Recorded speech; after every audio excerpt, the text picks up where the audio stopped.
Di sini aturan ini menjadi penentu pinjol itu legal atau ilegal. Ini kata-kata yang dikeluarkan oleh Asosiasi Fintech Pendanaan Indonesia. Yang mana ada aturan yang namanya camilan. Kalau seingat saya dulu. Dalam konteks pinjaman online, pinjol, aturan 90 hari merujuk pada batas waktu penagihan langsung oleh penyelenggara pinjol kepada peminjam yang gagal bayar. Setelah 90 hari sejak jatuh tempo, penyelenggara pinjol tidak diperbolehkan lagi melakukan penagihan. Saya sampaikan tadi. Kalau mereka yang membuat aturan, mereka yang melakukan pengawasan, apa jadinya? Ya, makanya biarkan OJK yang membuat aturan, tapi cari satu lembaga lagi. Ya, yang independen, tidak ada hubungan dan berkaitan dengan apapun, dan dia tidak berkepentingan di pinjol, dia tidak berkepentingan dimanapun, dan benar-benar mengawasi soal aturan ini berjalan atau tidak. Yo, assalamualaikum warahmatullahi wabarakatuh. Selamat sore buat teman-temanku semuanya, khususnya yang sudah ada di YouTube Solusi Hutang MB. Ya, kali ini saya mau mengajak Anda bernostalgia. Ya, kenapa saya ajak Anda bernostalgia? Karena banyak yang lupa dan banyak yang terlupakan ketika teman-teman sudah terjerat dengan yang namanya pinjaman online. Sehingga tidak ada waktu lagi bagi teman-teman semuanya memahami mana yang aturan wajib untuk kita ketahui dan mana hal yang terpenting untuk kita lakukan. Tapi sekarang yang saya perhatikan, teman-teman malah menyibukkan diri kapan DC datang ke rumah, daerah mana yang dikunjungi. Seakan-akan di sini Anda menjadi liar dan Anda tidak sesuai dengan konteks yang ada. Ya, padahal kalian semuanya hadir ke sini atas dasar ketidakmampuan, atas dasar ketidaksanggupan. Tapi dengan cara Anda memikirkan kapan DC datang ke rumah, Anda mencari jawaban itu, seakan-akan di posisi ini Anda bukan tidak mampu, tapi melainkan tidak mau. Ya, ini untuk teman-teman semuanya yang baru telat bayar pinjol. Saya ajak Anda bernostalgia. Nostalgia yang paling pertama adalah tentang wajib menagih 90 hari. Lewat dari 90 hari, pihak pinjol tidak boleh melakukan penagihan lagi. Benarkah fakta ini? Dan apakah hutang dianggap hangus? Mungkin sebagian sudah paham dan sebagian lagi belum. Dalam konteks pinjaman online, pinjol, aturan 90 hari merujuk pada batas waktu penagihan langsung oleh penyelenggara pinjol kepada peminjam yang gagal bayar. Setelah 90 hari sejak jatuh tempo, penyelenggara pinjol tidak diperbolehkan lagi melakukan penagihan secara langsung kepada peminjam. Namun perlu dicatat bahwa hutang tersebut tidak otomatis lunas atau hangus.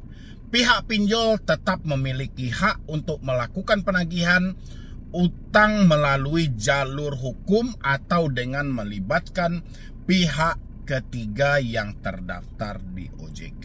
Nah, oke. Kita kunci sampai di sini. Masih banyak teman-teman saya di luar sana yang beranggapan setelah 90 hari hutang dianggap lunas. Pihak pinjol tidak boleh melakukan penagihan lagi. Oke.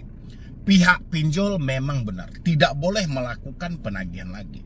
Tapi 90 hari itu bukan semata-mata hutang hangus begitu aja, tapi pihak pinjol boleh melakukan proses ke jalur hukum atau melibatkan pihak ketiga. Ya, oke. Yang menjadi pertanyaan saya hari ini teman-teman semuanya, ini bukan perkara setelah 90 hari hutang lunas, tidak. Perkara saya bukan di sana lagi gitu loh. Tapi sampai kapan akhir dari penagihan pihak ketiga ini? Ya. Kalau untuk menempuh jalur hukum, rasa saya pinjol masih banyak membutuhkan pertimbangan yang matang. Otomatis pinjol akan menyewa pihak ketiga untuk meneruskan penagihan tersebut. Ya, pertanyaannya sangat simpel. Ini mau sampai kapan? Ya, karena banyak teman-teman saya yang sudah telat pinjol, bahkan durasinya sudah sangat lama. Ada yang telat pinjolnya sampai 1 tahun, ada yang 2 tahun, ada yang 3 tahun, ada yang 5 tahun, dan itu masih dilakukan penagihan.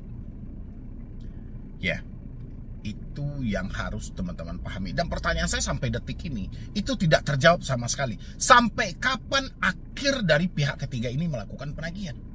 Ya, kalau proses hukum ya kita sama-sama tahu. pinjol mungkin masih butuh pertimbangan yang sangat matang. Makanya pinjol mengambil alternatif bekerja sama dengan pihak ketiga. Tapi pertanyaannya, pihak ketiga ini mau sampai kapan? Ya, karena debitur juga butuh jawaban yang paling tepat. Setelah 90 hari penagihan dilanjutkan oleh pihak ketiga. Ya, kalau sudah 3 kali 90 hari, apakah pihak ketiga masih melakukan penagihan? Atau bahkan 4 kali 90 hari, apakah pihak ketiga masih melakukan penagihan? Dan inilah kita tidak menemukan jawaban sampai detik ini. Kapan nama kita akan dimasukkan ke dalam SLIK? Kapan nama kita akan masuk ke dalam fintech data center? Kapan penagihan ini akan berhenti? Ya, itu yang harus teman-teman cari tahu jawabannya. Saya sendiri pun tidak tahu jawabannya itu. Karena banyak laporan yang masuk setelah 1 tahun telat bayar, setelah 1 tahun galbay, 2 tahun, 3 tahun, tapi tetap aja ditagih. Ya, berarti setelah data dilimpahkan ke pihak ketiga, ini tidak ada akhiran sama sekali. Ya, jadi jangan teman-teman beranggapan setelah 90 hari hutang kita dianggap hangus, itu tidak ada. Oke, jadi jangan keliru dalam hal itu. Di sini lagi, penyelenggara pinjol hanya boleh menagih utang secara langsung kepada peminjam dalam waktu 90 hari sejak tanggal jatuh tempo. Oke, hari ini jatuh tempo sampai 90 hari ke depan. Oke. Tidak ada penghapusan utang. Meskipun penagihan langsung dibatasi, utang tetap ada dan harus dibayar. Pihak pinjol dapat menempuh jalur hukum atau melibatkan pihak ketiga. Iya, memang hutang itu wajib dibayar gitu loh. Tapi jangan sampai gali lubang tutup lubang. Penyelesaian lewat pihak ketiga. Habis itu perlindungan konsumen. OJK juga mengatur tata cara penagihan yang dilakukan oleh pihak ketiga termasuk larangan intimidasi dan kekerasan. Penting bagi si peminjam untuk memahami hak dan kewajibannya terkait pinjaman online. Jika mengalami kesulitan dalam membayar, sebaiknya segera hubungi pinjol untuk mencari solusi seperti restrukturisasi hutang. Dan inilah yang agak sulit ya, ketika ya memang solusi dari OJK itu ya cuman itu. Kita diminta untuk negosiasi secara internal, minta restrukturisasi, relaksasi dan segala macam.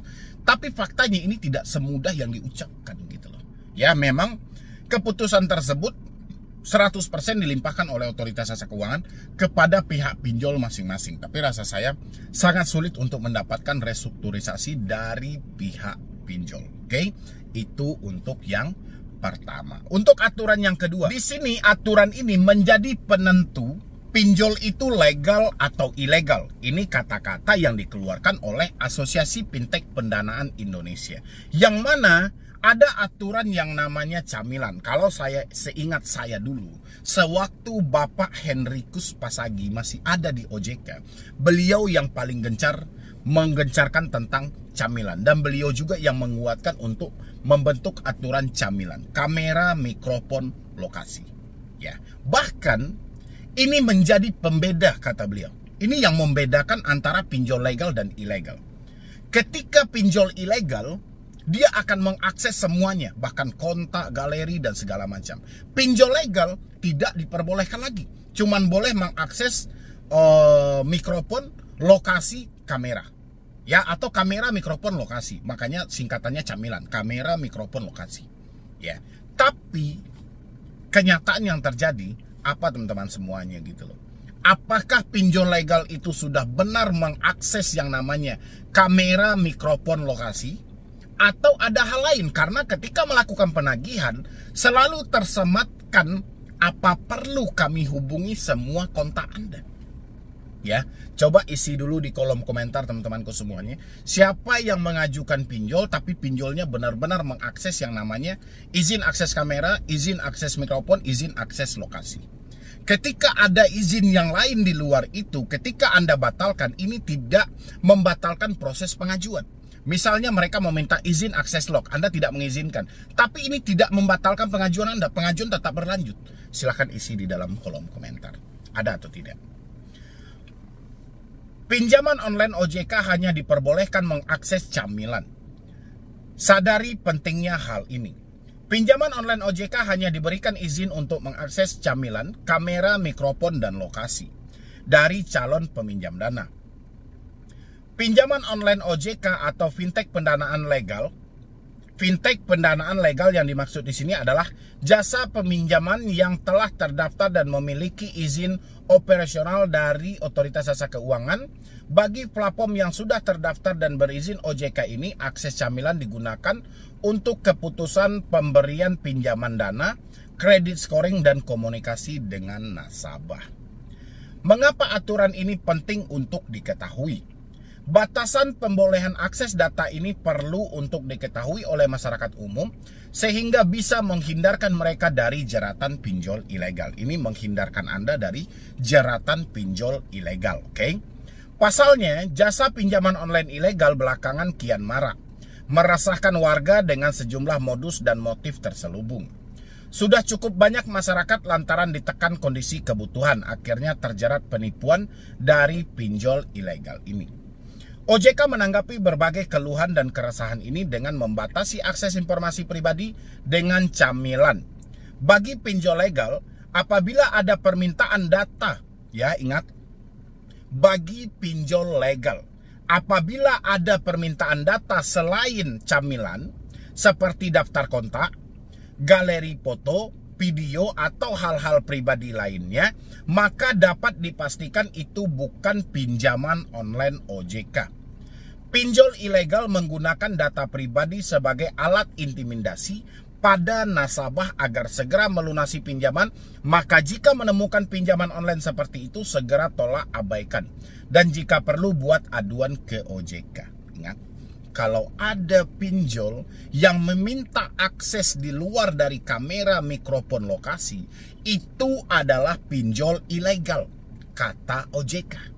Ya, kalau misalnya teman-teman menemukan ini dari pinjol legal, laporkan kepada OJK dan simpan buktinya kapan perlu. Ketika mereka minta akses izin di luar dari yang telah ditentukan, coba rekam layar aja biar kita memenuhi bukti yang ada. Karena saya bingungnya di sini loh. OJK membentuk aturan, AFPI membentuk aturan, OJK membuat aturan, OJK yang mengawasi, AFPI membentuk aturan, AFPI yang mengawasi. Ketika ada pelanggaran dalam aturan, ya mereka yang membuat, ya mereka yang mengawasi, ya mungkin akan ditutup. Jadi alangkah baiknya kalau ada orang OJK atau orang AFPI, ya, Anda bikin aturan tentang pinjol, bikin aturan tentang regulasinya, cari satu lembaga independen untuk mengawasi aturan itu berjalan atau tidak di lapangan. Ya. Tapi kalau yang membuat aturan itu, yang mengawasi juga itu, kepercayaan publik itu hilang, menurun tentang hal itu. Jadi kalau ada ketidaksesuaian nanti, itu akan ditutup-tutupi. Kesannya akan ditutup-tutupi. Dan satu hal lagi juga, ketika ada laporan ya dari para masyarakat atau dari nasabah-nasabah pinjol ini tentang pinjol legal, itu jangan dilimpahkan ke aplikasinya masing-masing, tapi coba sampai di OJK dan ikuti penyelidikannya. Coba sampai di AFPI, ikuti penyelidikannya. Ya. Tapi kalau setiap pengaduan harus dilimpahkan kepada aplikasinya masing-masing, ini sama ibarat orang suami istri. Tiba-tiba si suaminya selingkuh. Kata istrinya, Anda selingkuh ya. Si suami pasti akan membela diri habis-habisan. Ya, pasti. Nggak mau si suami menunjukkan suatu keburukan dia. Dan begitu juga lah dengan pihak aplikasi. Ya. Misalnya masyarakat menemukan bukti-buktinya tadi, dia laporkan ke OJK. Ini diminta dilaporkan kepada aplikasinya. Aplikasi akan menjawab, itu bukan dia. Sebisa mungkin dia akan membela diri dalam hal itu. Ya, siapa orang yang mau membacakan keburukan dia? Ya, itu pakai logikanya. Makanya saya bilangin, kita nggak kekurangan aturan. Aturan OJK bagus, aturan AFPI bagus. Kita kekurangan pengawasan. Kalau masih orang yang membuat aturan yang mengawasi, hasilnya jawab di kolom komentar. Oke? Regulasi ini sangat berguna untuk mencegah dan membasmi pinjol ilegal di luar sana agar tak merugikan pihak manapun. Juga menyadarkan masyarakat untuk terus waspada dengan verifikasi terlebih dahulu sebelum menggunakan jasa fintech pendanaan, edukasi terkait risiko dan syarat ketentuan fintech lending. Inilah yang masih harus ditanamkan kepada masyarakat. Sebelum regulasi akses camilan untuk pinjaman online OJK ini ada sejak awal 2019. OJK memberikan batas izin akses kamera mikrofon lokasi dan IMEI sebagai upaya perlindungan penggunaan pinjol dari penyalahgunaan data pribadi dan tindakan tidak bertanggung jawab. Namun peraturan ini masih sementara hingga pengesahan Undang-Undang Perlindungan Data Pribadi disahkan. Meskipun begitu, akses data camilan yang diberikan untuk pinjaman online OJK wajib jaga kerahasiaan dan akan terus dipantau. Ya. Habis itu ya sudahlah teman-teman semuanya ya. Jadi sampai di sana Anda pahami aja bahwasannya kalau ada yang meminta akses di luar dari kamera mikrofon lokasi, real menurut dari OJK dan AFPI ilegal. Ya, tinggal Anda buktikan nanti. Ada atau tidak pinjol legal yang melakukan hal yang sama. Ini untuk aturan yang ketiga. Apakah bisa pinjam di banyak pinjol sekaligus? Ya. Jadi kalau saya, sesingkat yang saya tahu, bisa. Ya. Karena banyak dari teman-teman saya yang melaporkan. Ada yang mengalami telat bayar di 5 aplikasi. Ada yang mengalami terjerat pinjol di 10 aplikasi. Ada yang mengalami 15 aplikasi. Saya tanyain, kapan mulai terjadinya? Sejak dari 2024. Ada yang bilangin sejak 2025. Ada yang bilangin di akhir 2024. Padahal COJK nomor 19 tahun 2023 itu berlaku sejak Januari 2024. Kembali lagi seperti yang saya sampaikan tadi. Kalau mereka yang membuat aturan, mereka yang melakukan pengawasan, apa jadinya? Ya, makanya biarkan OJK yang membuat aturan, tapi cari satu lembaga lagi. Ya, yang independen, tidak ada hubungan dan berkaitan dengan apapun. Dan dia tidak berkepentingan di pinjol, dia tidak berkepentingan dimanapun. Dan benar-benar mengawasi soal aturan ini berjalan atau tidak. Dengan begitu, OJK akan membuka mata lebih lebar lagi melihat, oh ternyata seperti ini, oh ternyata seperti ini. Saya yakin itu. Ya. Setiap debitur hanya dibatasi untuk melakukan pinjaman di 3 pinjol yang terdaftar di OJK sekaligus. Pinjaman online pinjol menjadi salah satu metode untuk mendapatkan dana dengan cepat dan mudah digemari oleh sejumlah orang hanya berbekal ponsel pintar, smartphone, dan dokumen kependudukan seperti kartu tanda penduduk elektronik, eKTP. Masyarakat bisa memperoleh pinjaman dana dengan nominal hingga jutaan rupiah. Karena kemudahan proses pencairan, sebagian orang tertarik untuk berhutang di beberapa pinjol sekaligus. Lantas apakah bisa mengajukan pinjaman di banyak pinjol? Berdasarkan surat edaran SE Otoritas Jasa Keuangan OJK nomor 19 COJK.06/2023 tentang penyelenggaraan layanan pendanaan berbasis teknologi informasi LPBBTI, penyelenggara layanan pinjol harus memastikan bahwa nasabah tidak mendapatkan pinjaman di lebih dari 3 penyelenggara, termasuk penyelenggara yang bersangkutan. Nah, jadi ketika ada yang meminjam lebih dari 3 aplikasi, yang salah bukan Anda dong. Kalau kita merujuk pada COJK nomor 19 tahun 2023. Karena di sini disampaikan penyelenggara layanan pinjol harus memastikan bahwa nasabah tidak mendapatkan pinjaman di lebih dari 3. Jadi kalau dia sudah ada pinjaman 2 atau 3 aplikasi, 4, 5, 6, 7 tidak bisa cair. Ya, tapi kalau masih cair, siapa yang salah? Kemana dia harus melapor? Lapor ke AFPI, saya sudah bilangin. Kepercayaan publik tentang hal itu menurun. Ya, walaupun AFPI hari ini bekerja sesuai mandat yang diberikan, tapi tetap aja kepercayaan itu menurun. Kenapa? Karena orang dalam pinjol yang memimpin di Asosiasi Fintech Pendanaan Bersama Indonesia. Ya, akhirnya akan ada timbul sebuah kecurigaan. Oke, ini sudah jelas ya. Jadi kalau ada teman-teman yang meminjam lebih dari 3 pinjol, itu bukan salah Anda. Dengan demikian, setiap debitur hanya dibatasi untuk melakukan peminjaman di 3 pinjol yang terdaftar di OJK. Sekaligus, apabila nasabah berhutang lebih dari 3 pinjol resmi, maka dianggap sebagai kegiatan pendanaan yang tidak sehat. Oke, kalau sudah tidak sehat, siapa yang harus bertanggung jawab? Sudah ada aturan, harusnya aturan ini dipatuhi oleh pinjol yang katanya legal tadi. Kan ada sebanyak 96. Ya, siapa yang harus bertanggung jawab? Apakah nasabahnya masih disalahkan? Sementara aturannya sudah jelas. Kan mereka yang punya usaha.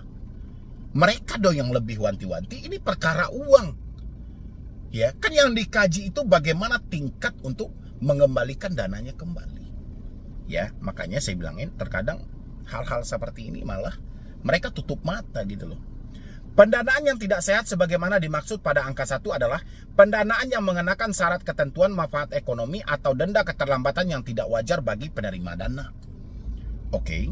Yang tidak memperhatikan kemampuan membayar kembali, repayment capacity.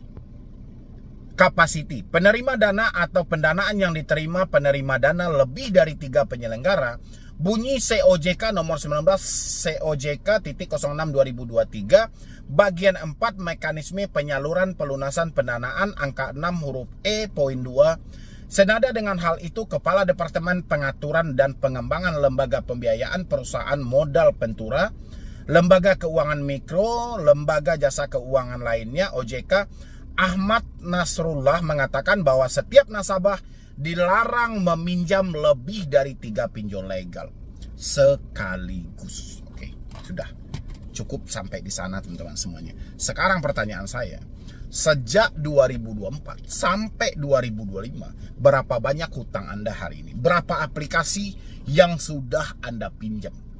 Ya, silahkan isi di dalam kolom komentar. Ingat kapan waktu pertama sekali Anda mengajukan pinjaman pinjol dan kapan yang terakhir. Berapa aplikasi Anda sanggupnya? Apakah melebihi dari 3? Kalau melebihi dari 3, kesalahan full 100% dilimpahkan kepada pelaku usaha jasa keuangan. Pinjol atau namanya hari ini Pindar. Isi di kolom komentar. Itulah saya mengingatkan Anda tentang pentingnya kita mengetahui aturan dari pinjaman online. Aturan ini dibentuk untuk dipatuhi, tapi sayangnya pengawasan di lapangan tidak ada. Jadi ketika OJK yang membuat aturan, OJK juga yang mengawasi, kepercayaan kita untuk mereka menindak tegas apabila ada pelanggaran aturan itu sangat tipis. Kecuali ada yang viral. Ya, mungkin sekian dulu dari saya, Medi Broni. Wassalam. Jadi sebenarnya kan Pak, ini ada antara sesuatu yang liar dengan sesuatu yang ilegal. Sesuatu yang liar dan sesuatu yang legal. Waktu itu kan saya mengatur mengawasi yang legal. Tetapi waktu itu sebagai direktur saya juga harus berpikir jernih. Saya harus melindungi juga yang legal dari potensi akibat negatif dari ilegal. Jangan sampai ada pepatah saya yang suka saya gunakan, nila setitik rusak susu sebelanga. Gara-gara ulah pinjol ilegal, kemudian pinjol legal ini menjadi bermasalah. Sehingga waktu itu saya berinisiatif untuk melakukan aktif menyerang keluar. Seperti apa? Antara lain tadi saya katakan, untuk membedakan antara kamu dan ilegal, kamu hanya boleh akses tiga akses ini tadi. Sehingga kalau Anda coba mengakses lebih dari 3, izin kamu saya cabut.